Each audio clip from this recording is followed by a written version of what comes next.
Bismillahirrahmanirrahim. Alhamdulillah. Wassalatu wassalamu ala rasulillah. Amma ba'd. Assalamu alaikum wa rahmatullahi wa barakatuh. Урматтуу мусулман бир туугандар, барыңыздардын бүгүнкү жума күнүңүздөр куттуу. Ушул күндөрдө кылган ибадат дуаларыңыздар кабыл болгон болсун. Ушундай улуг күндөрдө сиздер менен теле аркылуу байланышып турганыбызга аябай кубанычтабыз. Урматтуу мусулман бир туугандар, бүгүнкү сиздер менен карай турган маселебиз бул адептүүлүк жөнүндөгү теманы туура деп көрдүк. Адептүүлүк деген өзү кандай нерсе? Адептүүлүктүн исламдагы орду же болбосо инсандын адептүү болуусу деген маселелердин үстүндө сөз кылууну туура деп турабыз. Аллахка көптөгөн мактоолор болсун. Адеп деген жакшы неематты жараткан Аллахка көп мактоолор болсун. Себеби бул адеп деген нерсе исламдагы эң негизги маселелердин бири болуп эсептелет.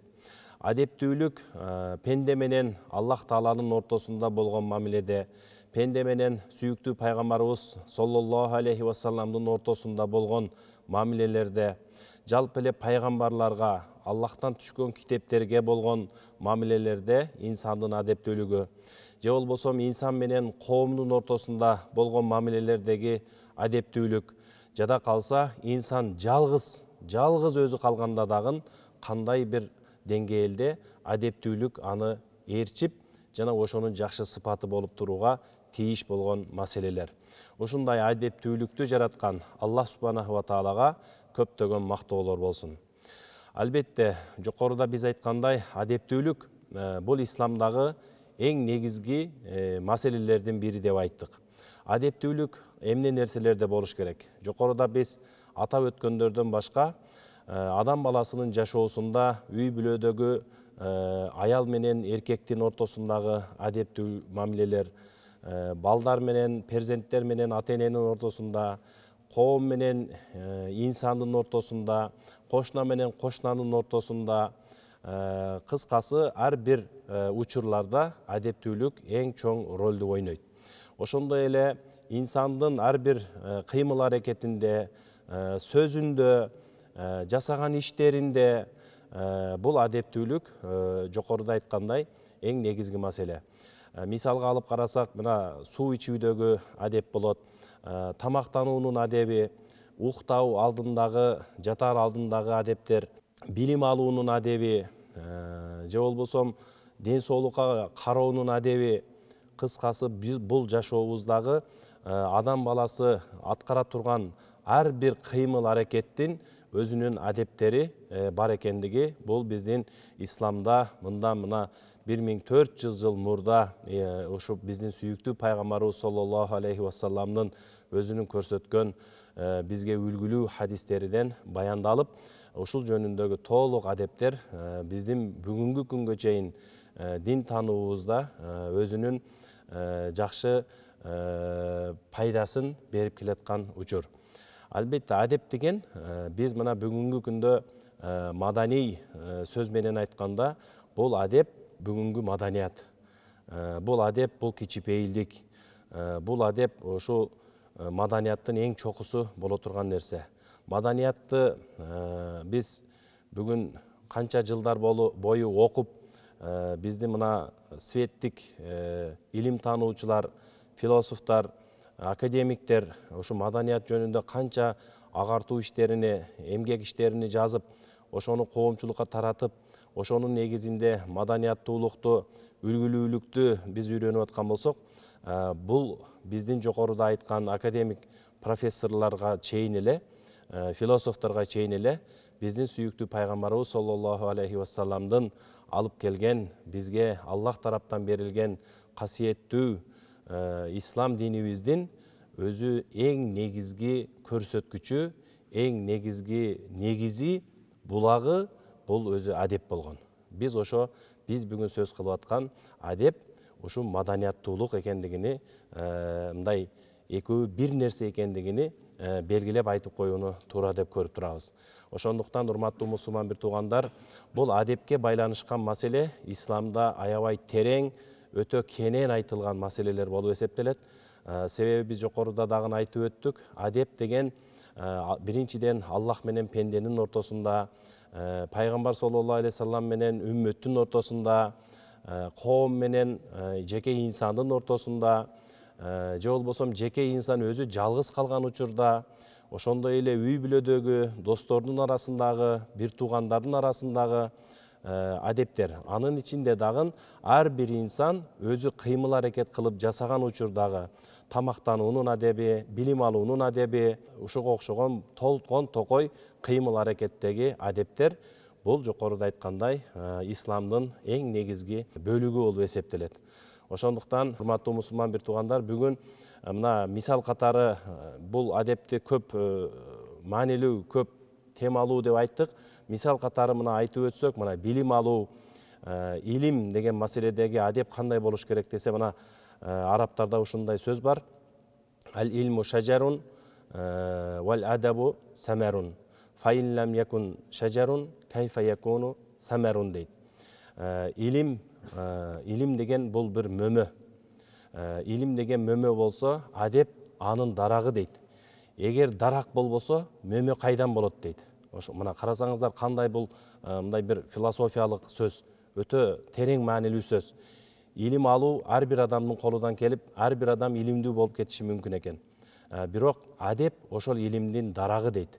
Илим мөмө болсо, адеп анын дарагы. Эгер адебиң болбосо, канча билимдүү болсоң дагы, ал мөмө кайдан болмок эле дейт. Ошондуктан адептүүлүк, кичипейилдик, маданияттуулук бул эң негизги билимден дагы жогору турган, инсанды инсан кыла турган, инсанды өзүнүн инсандык ордуну сактап жүрө турган ушундай бир жакшы касиеттерден болуп эсептелет экен. Дагы пайгамбарыбыз саллаллаху алейхи вассаламдын илим жөнүндө жана башка ошо адепке тиешелүү болгон тамак аш маселесиндеги көптөгөн маселелери жөнүндө дагы ушу адептүүлүктүн эң негизги маселелерин айтып өткөн хадистер бар.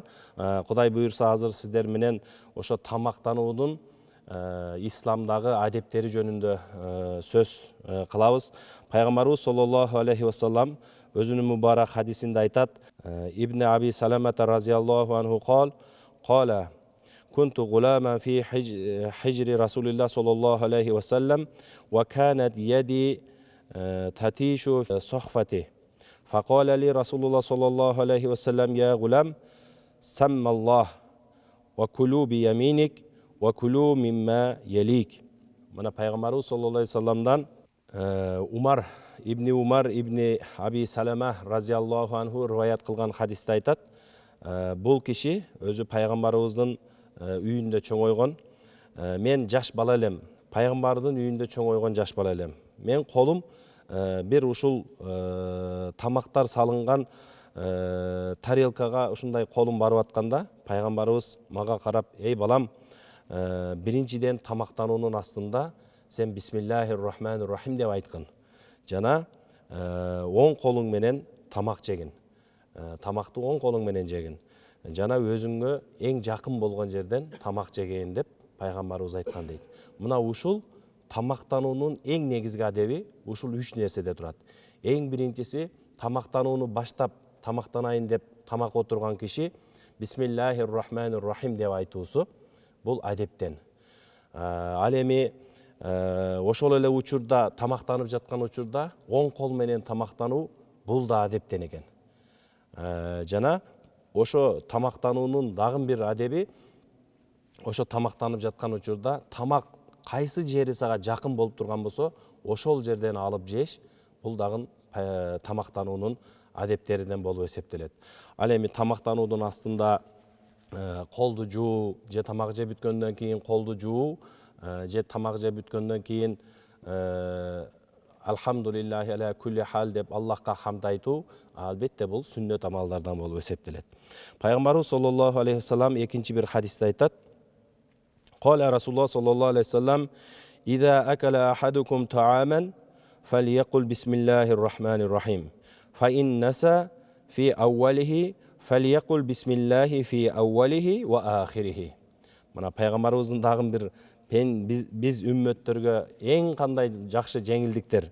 Пайгамбарыбыз айтат: силердин кайсы бириңер тамактанган абалга келген болсо, анда сөзсүз түрдө бисмиллахир-рахманир-рахим деп айтсын дейді. Андан кейін егер бисмиллахир-рахманир-рахим деп айтууну унутуп калып тамакты жеп баштаган болсо, тамак жеп баштап бир аз жегенден кийин андан тамак астындагы бисмилланы айтууну эстеп калган болсо, анда бисмиллахи фи аувалихи ва ахирихи.